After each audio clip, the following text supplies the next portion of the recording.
Hello po Sir Hill, magandang gabi po sa inyo or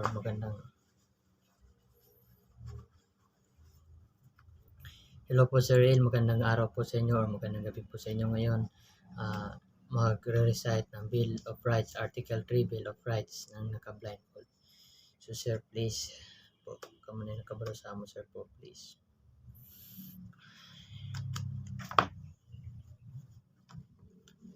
So Sir, ito po yung panyo. Panyo Sir, ito. Wala po akong headset.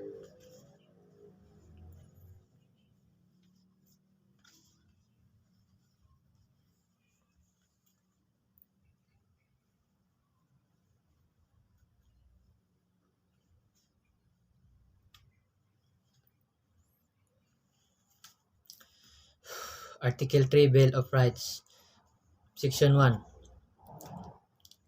No person shall be deprived of life, liberty, and property without due process of law, or shall any person be denied the equal protection of the laws. Section 2.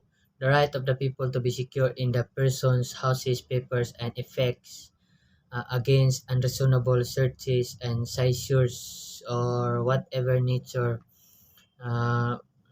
for any purposes shall be inviolable, and no search of warrant or warrants of arrest shall issue except upon probable cause to be determined personally by the judge. Section 3. The privacy of communication and correspondence shall be inviolable except upon unlawful order of the court or when public safety or requires otherwise as prescribed by law. Section 3.2. Any evidence obtained by violation of the proceeding section shall be otherwise as proceeding shall be inadmissible for any purposes of any proceeding. Section 4. No law shall be passed abridging the freedom of speech, the inadmissible or the press, the expressions, or the right of the people peaceably to assemble petition of the government for redress of grievances. Section 5. No law shall be made respecting an establishment of religions or prohibiting the free exercise thereof. The free exercise and enjoyment of the professions, religious, and worship without discriminations or preference shall be forever be allowed. No religious test shall be required for the exercise of civil or the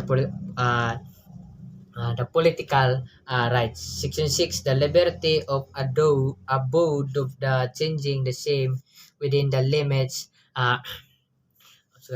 prescribed by law shall not impaired except upon a lawful order of the court, neither shall the right to travel be the impaired exert the interest of the national security, the public health, the public safety, as may be provided by the law. Section 7. The right of the people of to information on matters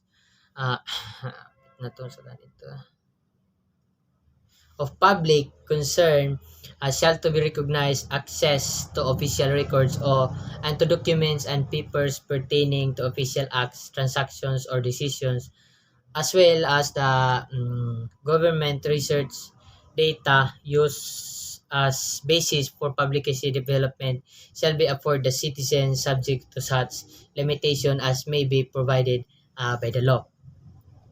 Section 8. The right of the people, including those employed in the private and in the public sectors, to form associations, societies, or unions for purposes not contrary law shall not be abridged.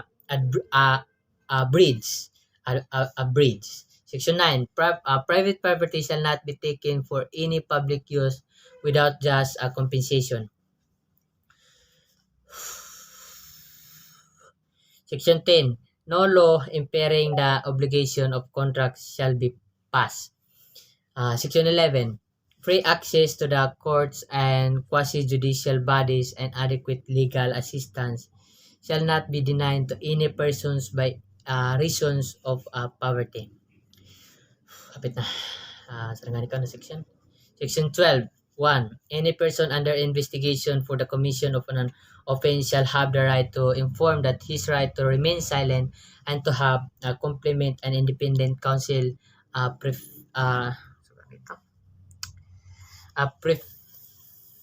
preferably of his own choice. If the person cannot afford the services of counsel, he must provide it one. Section 12 to no torture, force, violence, threat, intimidation, or any other means which vitiate the free will shall be used against him. Secret detention policies, solitary, incommunicado, or other similar forms of detentions are prohibited.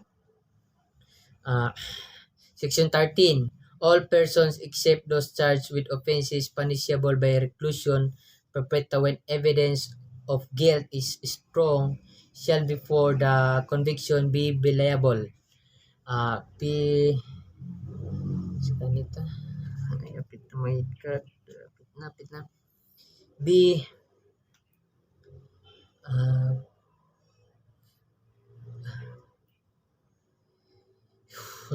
Section 13, balikan ako sir. All person except those charged with offenses punishable by reclusion perpetua when evidence of guilt is strong shall before a conviction be bailable by the sufficient certice or be released on recognitions as may be provided by the law. The right to bail shall not be impaired even when the privilege of the right of the habeas corpus is suspended. Excessive bail shall not required. Section 14. No person shall be held to answer for a criminal offensive without uh, due process of law. And Section 15. The privilege of writ of habeas corpus shall not be suspended except in cases of invasion or the rebellion when the public safety requires it. Section 16. All persons shall have the right to a speedy disposition of their cases before all judicial and quasi-judicial or administrative bodies. No person shall be compelled to be witness against himself. Section 17 po yun. Section 18. No person shall be detained solely by reason of his political beliefs and aspirations. Section 18.2. No voluntary servitude in any form shall exist except as punishment for the crime where the party shall have been uh, duly convicted. Section 19. Excessive fines shall not be the imposed or cruel, degrading, or inhuman punishment inflicted. Neither shall the death penalty be imposed unless for compelling reasons involving heinous crimes. The Congress provides for it. Any death penalty already imposed shall be reduced to reclusion perpetua. Number 2, the employment of physical, psychological, or degrading punishment against any prisoner or detained. The use of standard or inadequate penal facilities under subhuman conditions shall be dealt with by law. Section 20, no person shall be imprisoned for debt or for not paying a tax or his or her poll tax. And Section 21, no person shall be twice put in jeopardy of punishment for the same offense in act as it's punished by the law and in ordinance, a conviction or acquittal under either shall constitute a bar to the other prosecution for the same act.